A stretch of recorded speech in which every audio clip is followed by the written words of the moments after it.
ፕሊዝ ስቶፕ። ህይወትሽን እኮ አደጋ ላይ ጣልሻለሽ አንቺ ልጅ። ያዩ ሰዎች እንደው 22 ገምቱሻል እድሜሽን።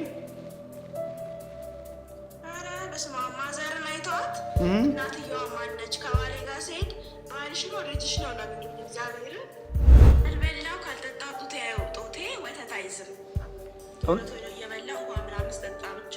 እውነት ውሸት? እስቲ ኮመንት አንብቢ። እሷ አሁን ያለችው ካልበላው አጥሚት፣ ካልጠጣው ገንፎ በቅቤ፣ ካልበላው ጥብስ በቅቤ በእንጀራ ካልበላው ጡቴ አይወጣም ማለች እቺ ልጅ። እውነት ውሸት? አመጋገቤ በቃ ስርዓት አልነበረውም። ማለት ያው ስፖርት ቀጥቅጬ ወደ ፍርፍር ነው፣ ስፖርት ቀጥቅጬ ወደ እንጀራ ነው። የስ ምን ለውጥ አየህ? ምግብን ከቀየርክ በኋላ ኢነርጂ ላይ፣ እንቅልፍ ላይ፣ አቋም ላይ፣ ብርታት ላይ ምን ለውጥ አየህ? ምን አስተዋልክ? ትልቅ ነገር ነው ያየሁት። ለምሳሌ በፊት ሰላት ስሰግድ በእጄ ነበር ጎንበስ ብዬ፣ አሁን ጉልበቴ ተንበርክክም ብዬ ጉልበቴ ላይ ቁጭ ብዬ ነው። እግራችን ደግሞ ሙስሊም እንደዚህ ሲታጠፍ በኋላ በኩል እቅፍ ማለት ነበረበት። ያኔ ለማጠፍ ስሞክር ያመኝ ነበር። የስ ይህ አንዱ ለውጥ ነው ብዬ አስባለሁ። የስ እይታን ከኪሎ ላይ አንሳ። ከዚህ በኋላ እይታህን የወገብ ልኬት ላይ አርግ። ሜታቦሊክ ስቴት አንጻር አስኳል ማውጣት የለብህም አንተ። ከነ አስኳሉ መብላት ትችላለህ። እንቁላሎቹን ከነ አስኳሉ መብላት ትችላለህ። ግሪክ ዮገርት አለ አግኝቻለሁ ብለኛል። አይብ በደንብ አለ፣ ዲላ፣ ዘን፣ ቀይ ስጋ፣ አሳ፣ ቺክኑን በደንብ በቂ ሁኔታ ለማድረግ ሞክር። ይኸውልህ እቺን ቁልፍ ነገር ያዝ። ይሄ ሳይገባን ታይፕ 1 ልጆችን ልክ ማንኛውም ሰው የሚበላውን ምግብ ጀስት ምናልባት ገብስ ዳቦ ብቻ እንዲበሉ፣ ቀይ ጤፍ ብቻ እንዲበሉ እያደረግን 30 እንኳን ሳይሞላቸው አይናቸው፣ ኩላሊታቸው፣ ልባቸው ሲጎዳ ነው ይኖር ነው። ስለኝና ዶክተርዬ በጣም ኪሎ የጨመረ ቆይ እንጂ አሁን አራስነትሽ እንግዲህ ቆንጆ ጊዜ ነው። ገባሽ? አራስ ቤት ኤልሳቤጥ ዛሬ ምን በላች? ታድለሽ። ቤት የበላሽው ምግብ ሳስበው ገንፎ ይሰራ፣ ጨው የለውም፣ ቅቤ የለውም። ምን ያክል ትበያለሽ?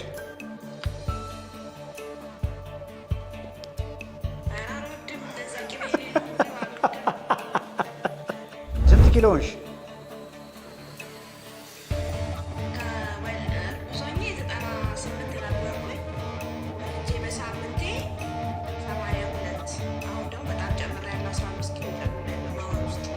ስንት ትሆኛለሽ አሁን?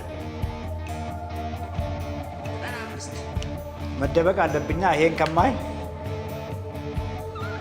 ዛሬ ደግሞ የምደበቅበትን ቦታ ላዘጋጁልኝም እንጂ እዚህ ስረገባ ነበር። ጉድ። ራስን አስታውቅ። የሶፍት ባላለው ዲላ ነው የምኖረው ዶክተር። የት? ዲላ። እሺ ዲላ ነው የምኖረው። የአንተ ፕሮግራም መከታተል ከጀመርኩ 1-3 ወር ሆኖኛል። በእርግጥ ቁመቴ 185 ሴንቲሜትር ነው። ክብደቴ 78 ነው።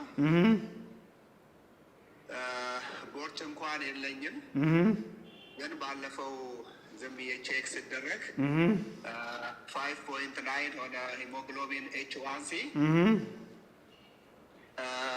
ፋስቲንጉ 110 ሆነ። በእርግጥ ከ10 ዓመት በላይ ስፖርት እሰራለሁ። ጠዋት ከ40 ደቂቃ እስከ 1 ሰዓት ድረስ። ስንት ኪሎ ነው መሆን ስንት እንትን ነው መሆን ያለብኝ? እድሜ ስንት ነው? እድሜ 57 ነው። 57። ወገብ 90 ነው። ዛሬ ምን በላ? ዛሬ ጠዋት 5 እንቁላል፣ 3ቱን ከነ አስኳሉ፣ 2 አስኳል አወጣው። ከዛ ቦሎቄ ነበረ፣ 1 ፍሬ ስኳር ድንች ነበር። ስኳርም ትቻለው። ኦል ኢን ኦል በቃ እነዚህ ምግቦችን በተለይ ከቅባት ጋር ተያይዞ ያሉ ነገሮችን አቁም ያለው እኔም ባለቤቴም ወደ አንተ ሲስተም ለመግባት ነው። በእርግጥ ባለቤቴ ወፍራም ናት። እኔ ግን ያው ቤተሰብ ልጆቼንም ወደዚህ ሲስተም ለማምጣት ነው። ሌላ ምንም የጤና ኢሹ ያው ስፖርትም ዴሊ ስለምሰራ የለብኝም። ሌላ ነገር ሌላ ጤና ሁሉ ኦኬ ነው። ጎድ በቃ የአንተን መርህ በመከተል ፋሚሊውን ጠቅላላ ወደዚህ ሲስተም እንዲገባ ወደዛ ነው እና ከዛ በፊት ግን አመጋገቤ በቃ ስርዓት አልነበረውም። ያው ስፖርት ቀጥቅጬ ወደ ፍርፍር ነው፣ ስፖርት ቀጥቅጬ ያው ወደ እንጀራ ነው። ግን በቃ 10 ምናምን አመት በጣም በቃ ራሴን በቃ ከንቱ ነበርኩ እያልኩ ነው እያሰብኩ ራሴን እየወቀስኩ ነው። ግን በዚህ 2 ወር ጀምሮ በቃ ዲላ ላይ ዶክተር ቤሪ ያልኩ ማስታወቂያ እየሰራው ነው ያለሁትና ጎበዝ ያው ቀጭን ነኝ እና እንደዚህ አይነት ሁኔታ ውስጥ ነው ያለ ነው። ጥሩ ነው። ሁሌ በቃ ምግብ ስንበላም ያንተን ፕሮግራም ነው ቪዲዮዎቹን የድሮዎቹን የምከፍተው እና እንደዚህ ነው። በቃ ዝም ብዬ ልግባና እንደው ልስማ ብዬ ነው እና ድምፅህን ልስማ ብዬ ነው። እንኳን በሰላም መጣ። ፈጣሪ ቤተሰቦቻቸውንም ጽናቱን ይስጣችሁ። እንደዚህ ነው ያለውና አሁን ስላየሁ ደስ ብሎኝ ነው።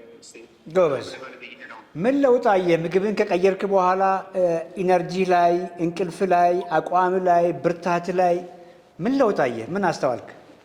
ትልቅ ነገር ነው ያየሁት። ለምሳሌ በፊት ሰላት ስሰግድ በእጄ ነበር ጎንበስ ብዬ፣ አሁን በጉልበቴ ተንበርክኬ ብዬ ጉልበቴ ላይ ቁጭ ብዬ ነው።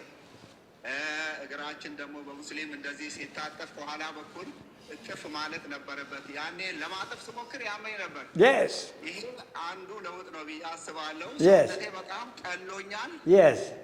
በፊትም ቀጭን ነኝ፣ ረጅም ነኝ እና ትልቅ ለውጥ ነው እና በቃ አሁን ደስ እያለኝ ነው ሁሉ ነገር እና ማስታወቂያ ዲላዎች ጠጋ ጠጋ በሉ። ድሮ ዶክተር ቤሪ ዲላም ኖረዋል እና ታሪኩን ሲናገር እያልኳቸው ሆስፒታል ነበር የሰራኸው ድሮ?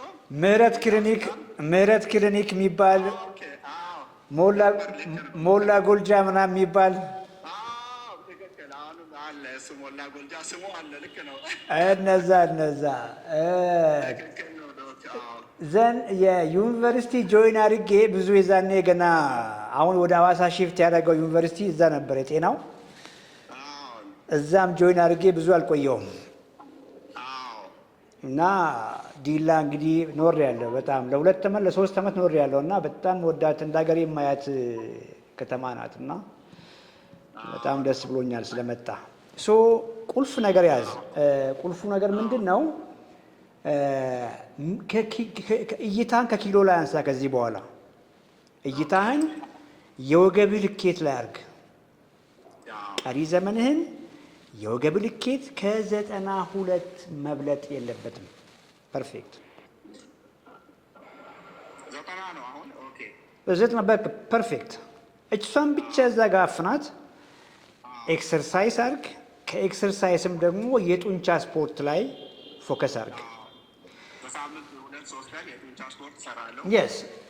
አሁን የጡንቻ ስፖርት ስራ ፕሮቲን ላይ ኳሊቲ ፕሮቲን ላይ ዲላ ላይ እንግዲህ በስጋ አትታሙም። እስካሁን ድረስ እንኳን አእምሮዬ ውስጥ አለ ዲላ ስጋ። ህዝቡ የሚታወቀው እንግዲህ በስጋ ነው እና ስጋ በጣም የሚበላበት ነገር ነው።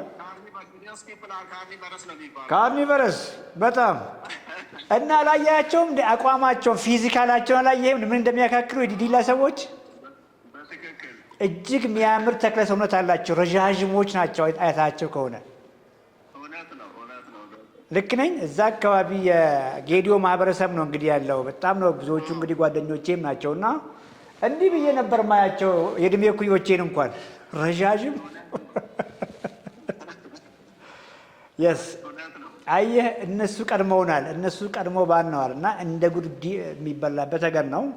ስለዚህ ጠዋት የበላኸውና ዛሬ ለምሳሌ ነገርከኝ በቂ አይደለም።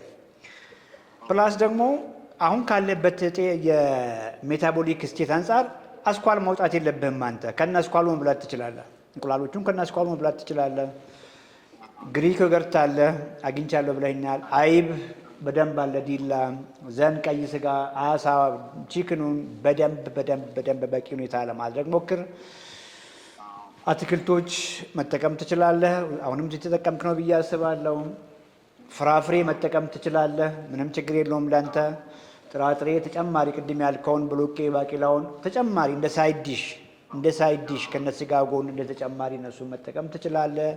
ድንች፣ ስኳር ድንች፣ ካሮት፣ ቀይ ስር ምንም ችግር የለውም ላንተ። ገብስ በቅንጬ መልክ፣ በቆሎ መልክ፣ በንፍሮ መልክ ትችላለህ። አጃም ትችላለህ። ሩዝ ነጩን ሳይሆን ቡኒውን ትችላለህ። አቮካዶ ትችላለህ። ምን ቀረ ታዲያ? እንጂ ያርግ አውቀዋለሁ። ምን ትነግረኛለህ አንተ? ምን አንዱ አቮካዶ እኮ ይሄን ነበር ኳስ ነበር የሚያክለው። ሌላው ዶክተር ልጄ ታይፕ 1 ዲያቤቲክ ናት። አስመዝግባት።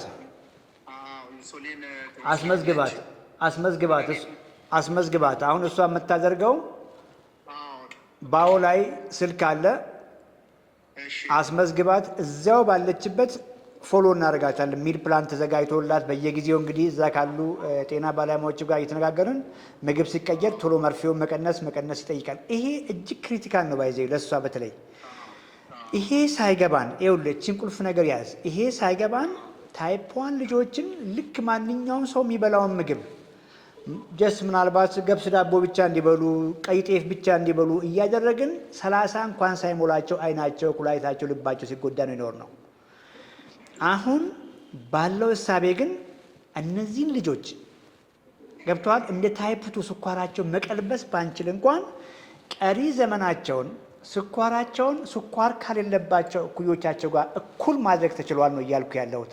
ሄልዚ ላይፍ ስታይል ሊድ ካደረገች፣ ኳሊቲ ምግቦች መመገብ ከጀመረች። ስንት ዓመቷ ነው አሁን? 8 ዓመቷ ነው። ስንት ዓመቷ?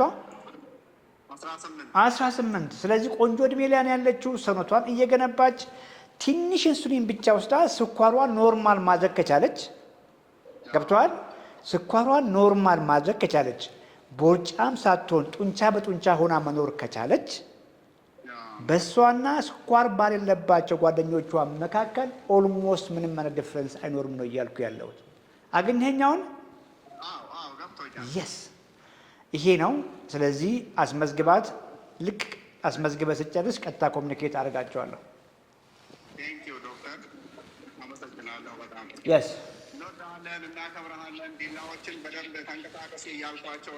የስ አመሰግናለሁ። የስ ኤልሲ የሚል ዩዘር ኔም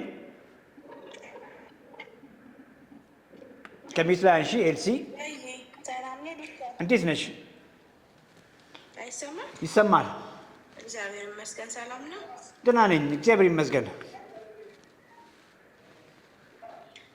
ኤልሳቤት እባላለሁ ከአዳማ። የስ አዳማ። ዛሬ ኤልሳቤት ምን በላች እያሉሽ ነው? አራስ ነኝና ዶክተርዬ በጣም ኪሎ የጨመረ። ቆይ እንጂ አሁን አራስነትሽ እንግዲህ ቆንጆ ጊዜ ነው። ገባሽ? አራስ ቤት ኤልሳቤት ዛሬ ምን በላች? ታድለሽ። ቤት የበላሽው ምግብ ሳስበው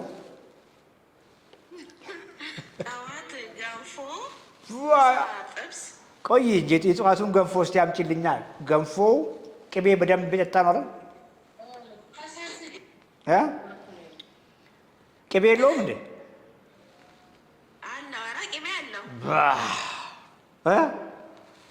እስቲ ነገ ገንፎ ይሰራና ገንፎ ይሰራ። ጨው የለውም ገንፎ፣ ጨው የለውም፣ ምንም ቅቤ የለውም። ይቅረብልሽና ብይ እስቲ። አይሆን? ገባሽ? ገንፎ ይሰራ፣ ጨው የለውም፣ ቅቤ የለውም። ምን ያክል ትበያለሽ?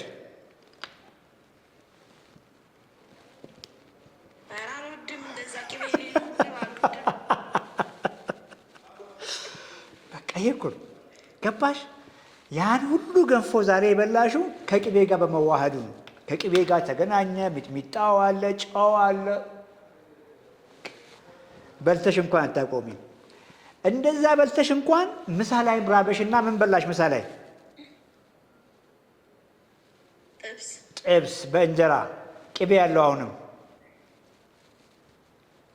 አይደል? የለውም እንዴ?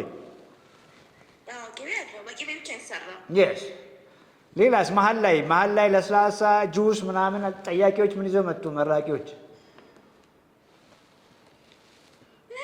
አጥሚት ምናምን የለም? አጥሚትማ በቀን 2 ፔርሙስ ነው የምጠጣው። ዋው ቅቤ ያለው እሱም? አይ ቅቤ የለውም፣ በጨው ብቻ ነው። ስኳር አልወድም። ጨውም ስኳርም ማርም አላረግሽም? ስኳር አልወድም፣ ጣፋጭ ነገር አልወድም። ያው እኮ አጥሚቱ ራሱ በሶ አይደል? በሶ ራሱ እኮ ያው ነው። ጣፋጭ ጨመርሽም አልጨመርሽም ብቻውን ስኳር ነው እሱም። ራስ በላሽ? አሁን ነው መክሰሴ በላው። መክሰስሽን ምን በላሽ? አይብ በቆጮ በቅቤ ታድለሽ። ቴስቱ እኮ ይመጣልኛል። አይብ በቅቤ በቆጮ ታድለሽ። ገና እኮ እራትም ትበያለሽ። ሌሊት ደግሞ ትቀሰቀሽና ደግሞ ትጠጫለሽ። ባለቤቴ እንደሱ ነበር የምታደርገው። ሌሊት ስለምታጠባ ትነሳና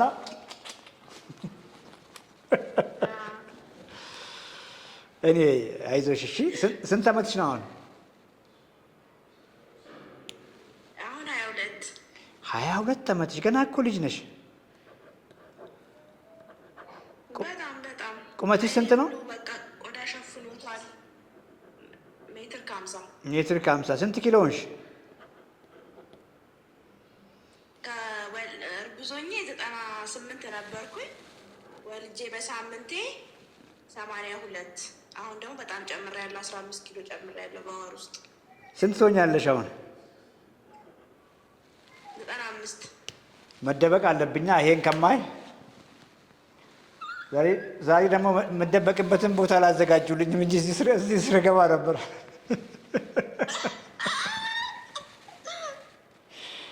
ጋድ ፕሊዝ ስቶፕ።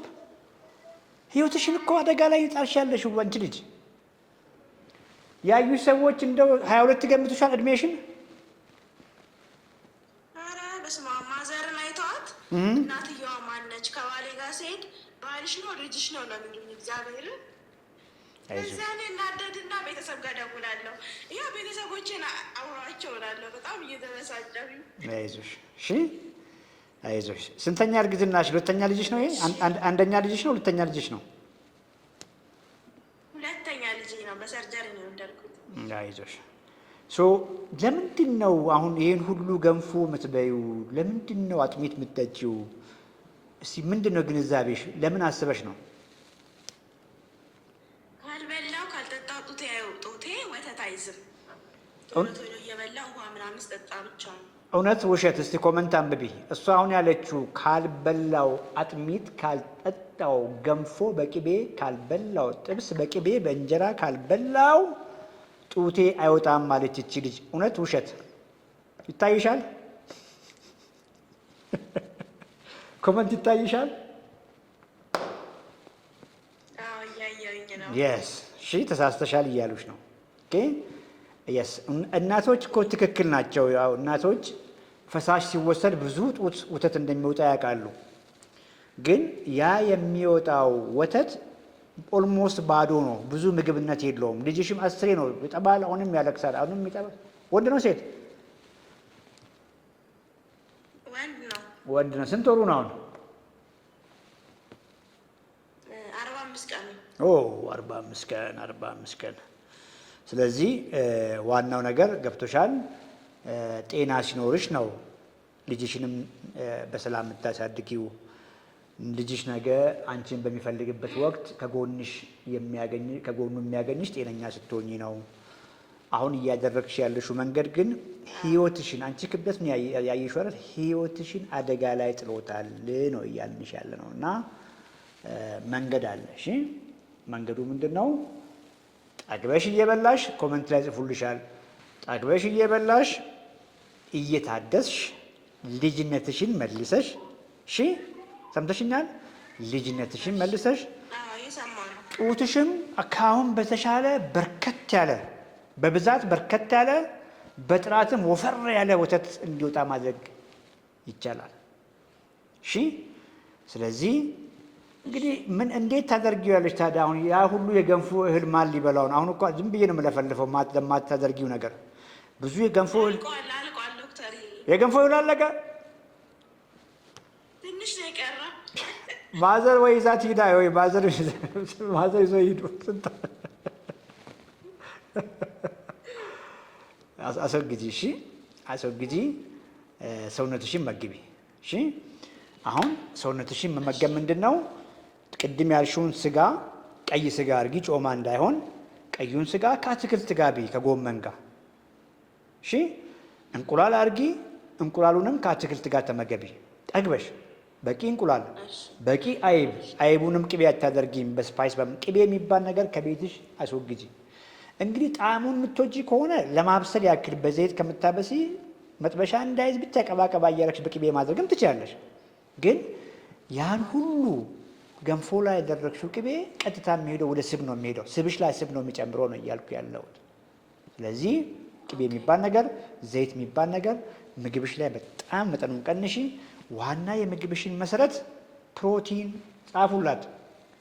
ፕሮቲን ፕሮቲን ፕሮቲን።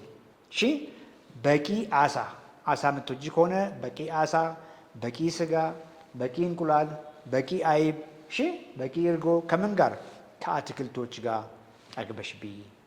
ከሳምንታት በኋላ ፍራፍሬ ጨምሪ። ከጊዜ በኋላ ሌላም ነገር ትጨምሪያለሽ። ፐርሰናሊ ማገዝ ካለብንም እናግዝሻለን። ውሃ በደንብ ጠጪ። ጡትሽ በደንብ እንዲወጣ ውሃ በቂ ነው። አጥሚት መሆን የለበትም። አየሽ፣ ውሃ ብትጠጪም ጡትሽ በርከት ያለ ይሆናል። አጥሚት ስትጠጪም በርከት ያለ ይሆናል። አጥሚቱ ግን ያፋፋሻል። እያፋፋሽ ነው ጡትሽን በርከት የሚያደርገው። አሁን የምትበይ ኳሊቲ ፕሮቲን በልተሽ በቂ ውሃ ከፈለግሽ ብዙ እንዲጠጣልሽ በሎሚ አርጊ። ውሃውን በደንብ ስትጠጪ አንድ የተሻለ ወፍራም ወተት፣ ሁለት ብዛት ያለው ወተት፣ ሶስት ደግሞ እናትየዋስ እየታደሰች እያማረባት ፋቷ ስቧ እየቀለጠ ሰውነቷ ከውስጥ እየተገነባ ይመጣል። በርቺ። ፐርሰናሊ እንግዲህ ምን ያክል መብላት አለብሽ፣ ቁርስ ላይ፣ ምሳ ላይ፣ እራት ምለው ነገር እገዛ ይፈልጋል። ኮሚኒኬት አርጊ፣ በውስጥ ኮሚኒኬት አርጊና እናግዝሻለን። እሺ ዶክተር። በርቺ በርቺ፣ ጎበዝ። እሺ አመሰግናለሁ። የስ